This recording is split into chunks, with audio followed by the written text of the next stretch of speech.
Hi, good morning. Para sa mga nagpaplano mag-business at kumuha ng Tamaraw FX.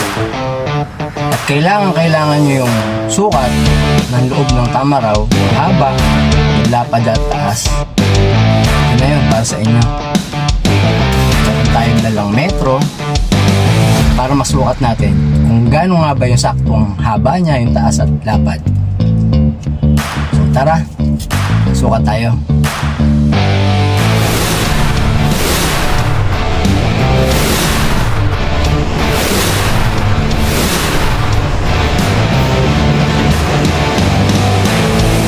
Ito, tara, sukatin natin. Ayan, nandito na tayo sa loob ng Tamaraw. So, susukatin natin yung haba niya.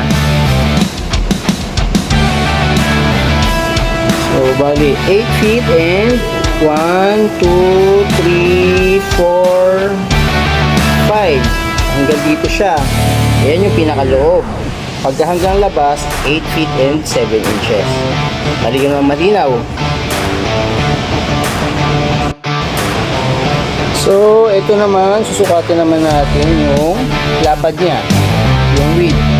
Bali, 5 feet and 1, 2, 3, 4, 5,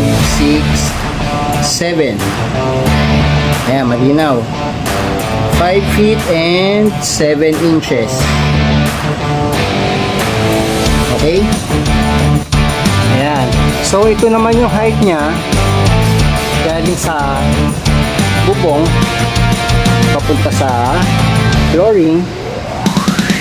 So bali lalabas siya ng 4 feet and 6 inches. Tingnan natin.